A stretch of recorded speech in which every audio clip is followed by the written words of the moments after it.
Ya, selamat datang di kelas Essence of Meditation ya. Buat yang baru bergabung, selamat datang. Jadi ini adalah kegiatan belajar dan diskusi bersama dengan saya Effendi Wang. Setiap minggunya kita akan ngobrol-ngobrol banyak tentang meditasi ya. Minggu ini kebetulan jadwal kita bahas tentang kaitannya sutra hati dari sudut pandang saya ya, khususnya sudut pandang meditasi. Kita akan bahas satu sutra yang populer ya, namanya Sutra Hati Prajna Paramita. Oke, buat yang baru bergabung saya sedikit jelaskan. Jadi di minggu-minggu sebelumnya ya, kita ada bahas banyak tentang meditasi ya. Salah satunya saya akan share sedikit ya buat teman-teman yang sudah bergabung sudah lama ya. Ini review sedikit aja. Jadi ada 4 poin. Jadi ada meditasi berkaitan dengan kebahagiaan, meditasi berkaitan dengan kebenaran, meditasi berkaitan dengan istirahat, meditasi berkaitan dengan kesadaran. Jadi meditasi berkaitan kebahagiaan maksudnya adalah meditasi itu adalah perjalanan kita untuk mengenali apa yang benar-benar ingin kita cari. Jadi kalau ada pertanyaan apa yang benar-benar kita cari, kalau kita benar-benar berusaha mau menemukan apa yang benar-benar kita cari, itulah meditasi. Kalau kita menemukannya gitu ya. Sebenarnya kita cari apa sih? Bentuknya kalau objek luar itu kan bentuknya uang, bentuknya kesehatan, nama baik, dan lain-lain ya. Semua itu sebenarnya ingin kita kejar karena satu dorongan, kita ingin memperoleh kebebasan. Jadi dalam pikiran kita itu kita jadi bebas. Maksudnya apa? Kalau kita umur panjang, kita terbebaskan dari umur yang pendek kan, kita terbebaskan. Bahkan kalau bisa terbebaskan dari kematian kan, itu kita mau bebas. Begitu juga dari penjara, mau keluar penjara kan ingin bebas. Sakit pengen sembuh, ingin bebas ya, ingin terbebaskan dari jeratan-jeratan yang menurut pikiran kita itu adalah ketidakbebasan. Kita mau bebas. Dan yang kita kejar itu ketenangan ya. Hati kita mencari ketenangan dalam bentuknya uang pun. Maksudnya uang itu nanti nggak sekedar membuat bebas, tapi damai, itu hatinya ada kedamaian gitu. Begitu kesehatan, uang, semua nama baik, semua adalah tentang ketenangan supaya hidupnya tenang. Jadi 2 poin itu adalah pikiran yang bebas ya, rasa bebas ya, dan rasa tenang. Itu yang nanti wujudnya macam-macam, tergantung persepsi orang. Definisi kebahagiaan yang mau dikejar itu bentuknya yang bisa membuat dia yakin pikiran bebas dan rasa tenang ini bisa kita dapat lewat jalurnya apa. Nah, kan jalurnya beda-beda nih. Ada orang jalurnya lewat kekayaan, kesehatan, menurut dia kan beda-beda. So ini baik. Tapi kalau kita mau mengulik lebih jauh lagi, bahwa ternyata ketenangan yang mau kita cari, kebebasan yang mau kita cari itu nggak bisa kita dapat dari objek luar manapun, apapun itu bentuknya. Karena semua yang berwujud, semua yang berbentuk, yang dapat kita kenali, semua mempunyai sifat tidak permanen, selalu berubah ya. Tidak tetap dan selalu berubah. Sehingga memang ada rasa bahagia itu, rasa tenang itu ada, tapi sebentar saja nanti hilang. Bukan itu benar-benar kita cari gitu loh ya. Bahkan dalam perjalanan kita untuk mengejar kebahagiaan, ketenangan, kebebasan itu, kita lebih banyak, lebih lama, lebih banyak pengorbanannya, bahkan lebih terlihat daripada ketenangan dan kebahagiaannya. Terkadang ya, adapun mungkin ya terkadang bahagianya agak lebih panjang dikit. Tapi perjalanan kita untuk mencapai itu, pertukaran energinya itu sebenarnya ya sama, ya zero sum game istilahnya. Ya, pertukarannya sebenarnya sama dan itu tidak tetap. Itu. Nah, di situ kita sadari bahwa yang benar-benar kita cari sebenarnya bukan objek luar. Gitu ya. Dan juga bukan objek dalam. Karena objek dalam itu kayak pikiran, perasaan itu juga berubah, sama aja. Yang mental kita juga berubah. Gitu. Personality juga bisa ya kadang-kadang berubah gitu loh ya. Semua bisa berubah. Maka kita sadari bahwa ketenangan dan kebebasan yang kita cari harus mempunyai sifat tak terganggu oleh apapun, tak tersentuh oleh apapun, oleh sebab kondisi. Ya, maka meditasinya pun tidak boleh ada syarat. Gitu. Maka kebahagiaannya pun makanya tidak boleh ada syarat, unconditional happiness. Gitu. Jadi bahagianya itu tanpa upaya. Ya, itu sekilas saja ya. Itu yang sebelum kita bahas. Kedua juga meditasi tentang kebenaran. Maksudnya apa? Kita melihat kebenaran dari pengalaman. Gitu loh. Ya. Seperti kita melihat mimpi, ya, mimpi kita kira bukan mimpi karena kita tidak melihat kebenaran mimpi tersebut. Kita menyadari itu mimpi ketika kita sudah bangun, tapi ketika kita sedang bermimpi, kita tidak menyadari bahwa itulah adalah mimpi.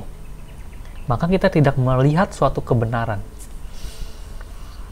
ya di dalam mimpi itu. Maka kita hanyut. Ketika di mimpi ada problem, ada masalah, kita menderita, hanyut.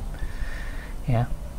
Karena kita melekat dengan drama-drama yang ada dalam mimpi tersebut. Begitu juga nggak hanya di dalam mimpi, tapi di dalam kehidupan nyata ini kita tidak melihat kebenaran. Gitu. Karena sifat realitas nggak harus yang tertidur, yang terbangun ini pun sifatnya seperti mimpi. Itu yang harus kita terbangun dan kenali gitu loh. Salah satunya contohnya, misalkan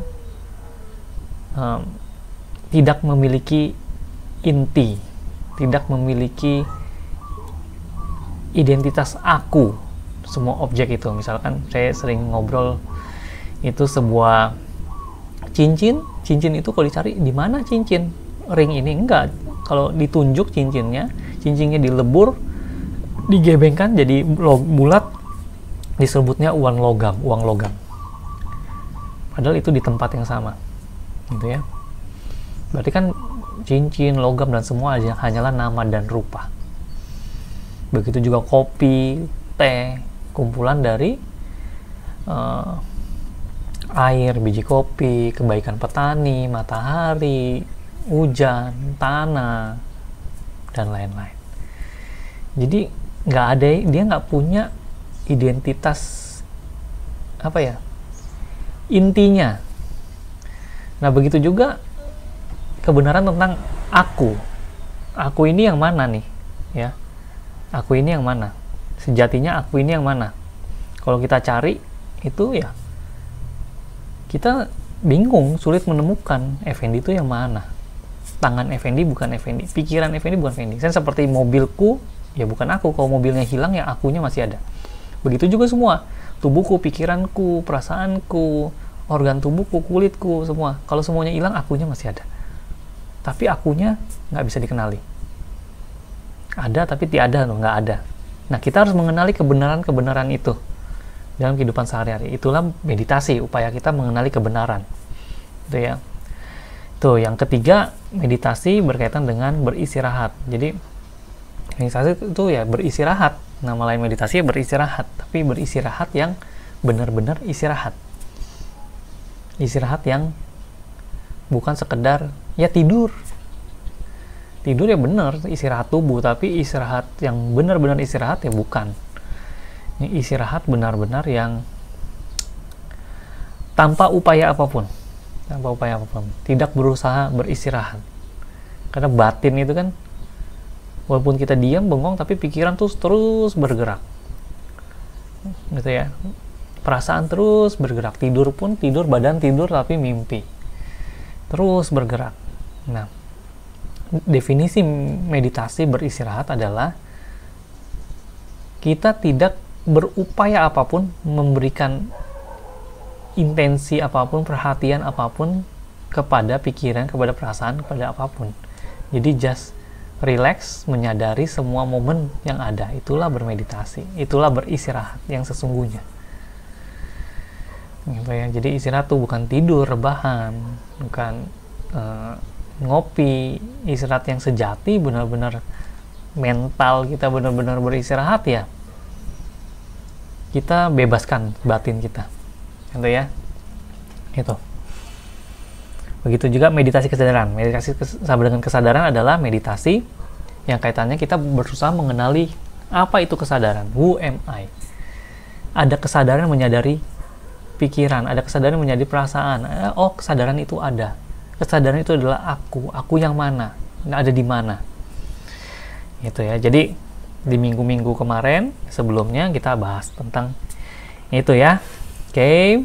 Nanti kita akan bahas ulang, terus ulang. Saya akan bahas ulang sampai teman-teman makin paham ya. Oke, kita masuk ke materi minggu ini. Kita bahas tentang Sutra Hati ya. Sutra Hati ini populer di sahabat-sahabat Mahayana Buddhism ya, Mahayana Buddhism. Jadi teman-teman nggak perlu tahu ya tentang Mahayana Buddhism, tentang oh ini dari aliran mana, ini apa ya, nggak perlu. Kita mengulik sebagai orang awam ya. Kita nggak perlu tahu identitasnya apa ya, kita sebagai manusia ya yang boleh belajar semua sutra, nggak ada masalah ya, kita netral, kita nggak perlu tahu ini dari mana, yang penting bagaimana sutra ini bisa memberikan berkah ya buat kita, itu yang paling penting ya. Saya kan nggak bahas saya baca dulu ya, ini jadi Prasna Paramita Hardya Sutra, Sutra Hati. Om sujud kepada Arya Brahmavati Prasna Paramita. Saat itu Arya Avalokitesvara dengan menyelami Prasna Paramita ya. Namun yang tampak dalam pengamatan dia hanyalah Pancaskanda yang bersifat sunya dari Svabhava. Jadi saya nggak bahas dulu untuk yang detailnya kayak Avalokitesvara itu siapa, Om sujud kepada Arya itu enggak lah. Kita bahas tentang langsung yang inti dari sutranya aja ya.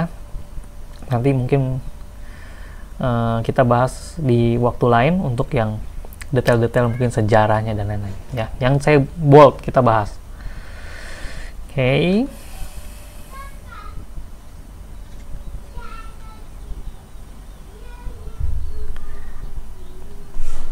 Oke. Namun yang tampak dalam pengamatan dia hanyalah Pancaskanda. Jadi ketika Avalokitesvara menyelami Prasna Paramita, dia menyelami ini, yang nampak yang dia kenali itu hanyalah Pancaskanda. Pancaskanda itu ya gampangnya, simpelnya ya pikiran, ya perasaan, ya panca indera, pikiran, perasaan, semua pengalaman. Nah, pengalaman yang teman-teman bisa kenali itu apa aja sih? Ya panca indrawi ya, rasa, visual, audio, pikiran, mental, perasaan, ya itu Pancaskanda ya, yang bersifat sunya dari Svabhava. Sunya itu maksudnya kosong ya, sifatnya kosong ya. Svabhava itu bisa ya realitas. Jadi maksudnya apa sih? Semua realitas ini yang kita lihat ini, kita dengar, kita rasakan ya, semua itu mempunyai sifat ya, atau bahasanya gampangnya hakikatnya itu ya kosong. Kosong itu yang nggak ada, tiada, bisa dibilang kosong atau tiada. Oke ya. Pikiran ya, semua wujud-wujud ini ya hakikatnya kosong. Kalau di zoom in, zoom out, dia kosong. Zoom in, out, kosong. Gitu ya, kalau teman-teman pakai mikroskop, zoom, lihat apa sih ini sebenarnya, ini daun ini, lihat kosong. Makin jauh, kalau di jauh realitasnya kosong.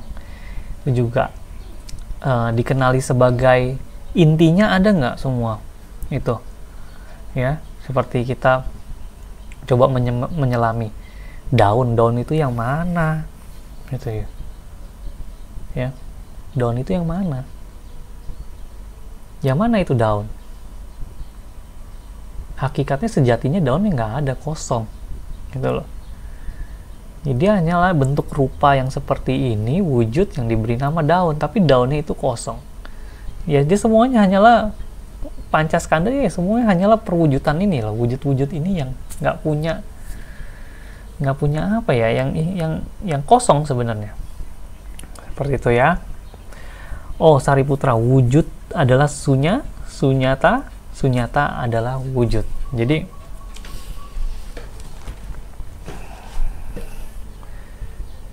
semua yang kita kenali gitu ya kan, hakikatnya dia nggak memiliki inti lah, ya, kosong, hakikatnya nggak ada. Bisa kita coba amati akunya ada nggak ada aku, ya, aku ini yang mana? Kita kenali. Kalau aku ini yang diri kita ini aja sifatnya kosong, kita nggak bisa kenali, nggak ada.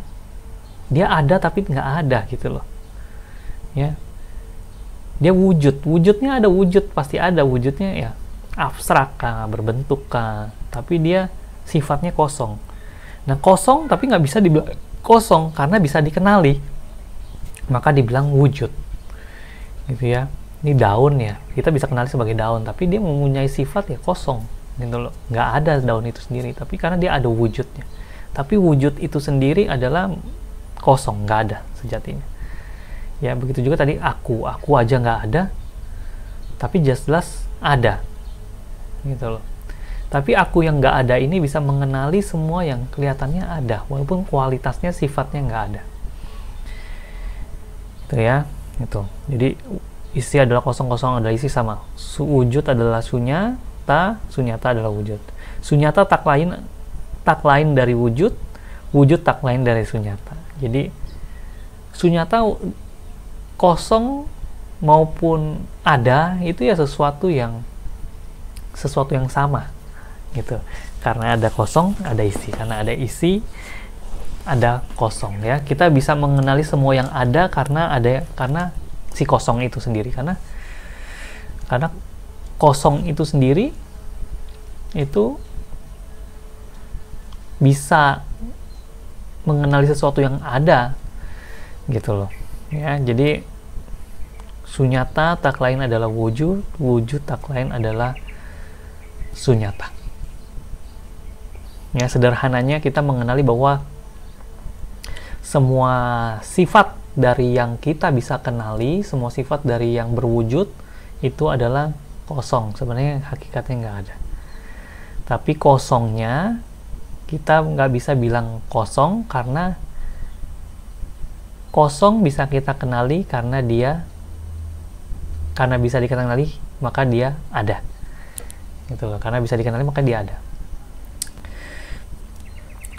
Wujud apapun itu sunyata apapun itu wujud. Jadi semua wujud apapun, mau teman-teman mau bilang apa, mau Tuhan, mau bilang pohon, hantu, semua itu hakikatnya kosong ya, hakikatnya sunyata. Yang kosong pun itu adalah wujud ya. Yang semua yang teman-teman bilang itu kosong tapi dia ada. Begitu juga sensasi, pembedaan ya, sensasi ya, pikiran lah, perasaan, aktivitas mental, begitu juga kesadaran, semuanya sama, dia kosong dan dia isi. Semua dharma bersifat sunya. Ya, ini maksudnya ya apapun itulah dharma ya. Ya, semua hal bersifat kosong. Tiada yang muncul dan tiada yang lenyap. Jadi dia bukan ada kadang tidak ada. Kosong dan isi ini dia apa ya? Tiada muncul, tiada yang lenyap, tiada yang bernoda, tiada yang bermuni, tiada yang kurang, tiada yang lengkap. Jadi realitas ini ya, kan ini karena semuanya adalah sunyata, berarti semua pengalaman itu adalah realitas, dan realitas ini sejatinya ya nggak muncul, nggak lenyap seperti teman-teman kayak ngelihat gitu loh, kayak tanaman gitu ya, kadang ada nanti dia habis hilang ya. Diri kita, tubuh kita ada, nanti bisa lenyap, bisa hilang. Tidak seperti itu. Jadi realitas sejati ya, semua yang teman-teman realitas sejati ya, si kosong ini, si kosong dan si wujud ini ya, si realitas sejati ini itu dia selalu, ya, dia tidak muncul, dia bukan muncul lenyap, ya, dia tidak bernoda atau tidak murni, dia tidak kurang atau tidak yang lengkap, tidak yang kurang, tidak lengkap. Jadi bukan yang mempunyai karakter yang bisa kita sebut ada nggak ada, lahir dan mati, positif negatif, itu enggak. Jadi semua realitas nih yang teman-teman kenali nih, teman-teman amati semua daun, ya. Kalau teman-teman benar-benar melihat hakikat daun, ya, maka dia nggak ada, ya, tapi dia ada, dan dia tidak pernah terlahir, dan dia tidak pernah mati. Begitu juga semua hal, patung, hewan, ya. Ketika teman-teman benar-benar memandang dengan jernih, ya, teman-teman akan melihat kebenaran bahwa tidak ada yang lahir, tidak ada yang mati, tidak ada yang muncul, tidak ada yang lenyap. Itulah sifat kesejatian semua, ya. Oleh karena itu, Sariputra, dalam sunyata tiada wujud, tiada sensasi, tiada pembeda, tiada aktivitas mental yang lain, tiada kesadaran, tiada mata, tiada telinga, tiada hidung, tiada lidah, tiada unsur kesadaran, tiada wujud, tiada suara, tiada berbau, tiada rasa, tiada objek, termasuk tiada unsur kesadaran. Jadi nanti ketika teman-teman mengenali sunyata, ya, sunyata itu bukan kosong, kan. Awalnya kita mengenali kosong. Kenapa kosong bisa dikatakan adalah wujud? Karena kosong adalah bisa dikenali kosong. Tapi sunyata yang benar-benar sunyata adalah sunyata yang tidak berwujud, kosong yang melampaui kosong. Jadi begitu juga realitas, ya, semua realitas, ya, laptop, handphone, daun, awan, ya, hakikat yang kosong itu, ya, yang kosong ada itu nanti teman-teman tidak bisa kenali sebagai suatu persepsi, ya, persepsi panca indera, ya. Jadi seperti kalau persepsi panca indera kan wujud gitu, ya, wujud dikenali oleh mata gitu, ya, suara, perasaan, pikiran, begitu juga kesadaran dalam arti oh saya sadar. Nah, sejatinya semua kualitas dari kesadaran, dari pikiran, perasaan itu adalah kosong yang benar-benar ya sejatinya nggak ada, ya. Maka di sini dikatakan wujud pun itu sejatinya wujud itu ya nggak ada. Ada karena kita ada itu gini loh, ada karena kita bilang ini terlihat. Jadi ada itu bukan karena bisa dikenali oleh persepsi, gitu, ya. Ada itu bukan berarti bisa dikenali oleh persepsi. Seperti mimpi, kita bisa bilang ini benar, ada, dia benar, dia ada, dia berwujud. Tapi kan sebenarnya mimpi itu kan pasti itu mimpi, gitu. Tapi yang disebut sunyata itu bukan sekedar mimpi, ya, mimpi karena bukan seperti ilusi, bahkan bukan seperti ilusi, realitas melampaui ilusi itu sendiri, gitu. Karena ketika kita bisa mempersepsikan sesuatu adalah mimpi, itu pun kita masih terjebak oleh satu konsep realitas, ada yang mimpi, ada yang bukan mimpi. Sedangkan sunyata, kosong yang tak berwujud itu melampaui itu, gitu loh. Realitas itu melampaui itu. Tuh, ya. Tiada wujud, tiada suara, tiada bau, tiada rasa, tiada sentuhan, tiada dharma, tiada penglihatan, dan pokoknya tiada, semuanya tiada. Tiada salah pengertian, tiada keberakhirannya, kesalah pengertian, dan sebagainya. Tiada penuaan, tiada kematian, tiada berakhirnya penuaan dan kematian, tiada duka sebab duka, tiada berakhirnya duka, tiada jalan untuk mengakhiri duka, tiada pengertian, tiada yang dicapai, tiada yang tidak dicapai, ya. Jadi bahkan kita belajar meditasi yang untuk mencapai kebahagiaan itu juga bukan seperti itu gitu. Pencerahan, Buddha mencapai pencerahan, kita mau seperti Buddha mencapai pencerahan, ya tidak seperti itu juga. Itu menjadi salah juga gitu loh, karena tak wujud, tak lahir, tak ada yang dicapai, ya. Realitas itu seperti itu, ya.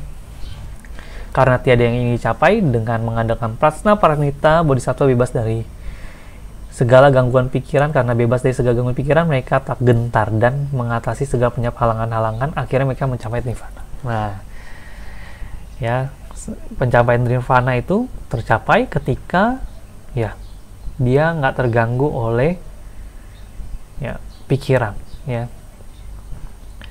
nggak gentar lagi. Jadi pikiran ngomong ini kita udah tahu, ya, hakikatnya, gitu, tak terpengaruh. Karena pikiran yang sangat kuat gitu ya, paling mempengaruhi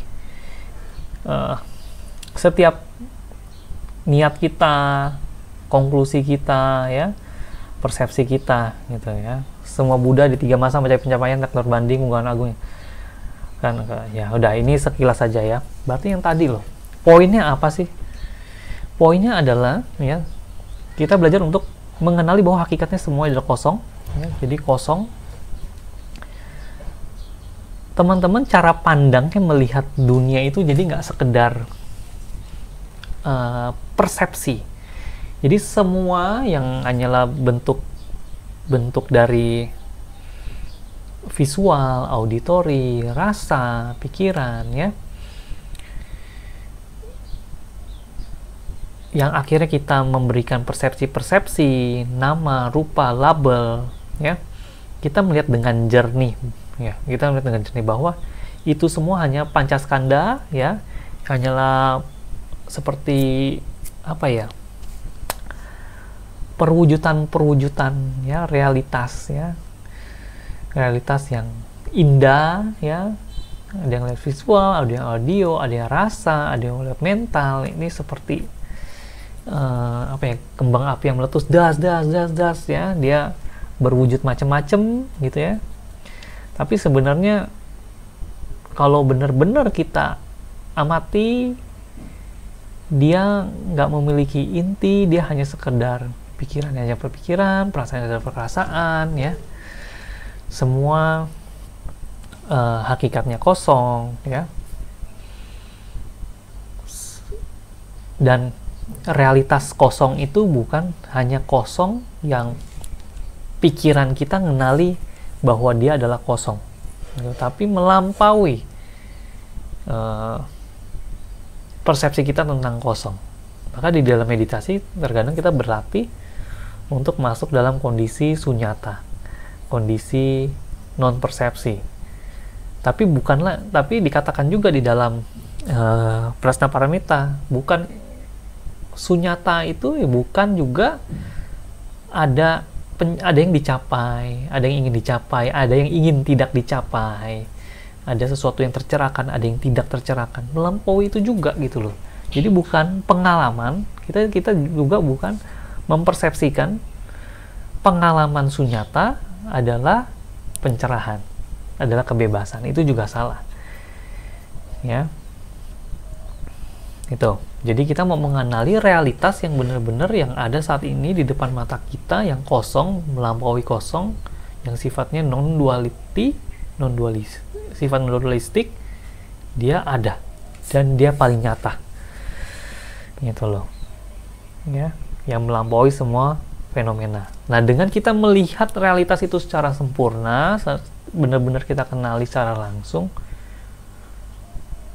ya, keyakinan kita akan sunyata semakin kuat dan kita nggak gampang goyah oleh pikiran.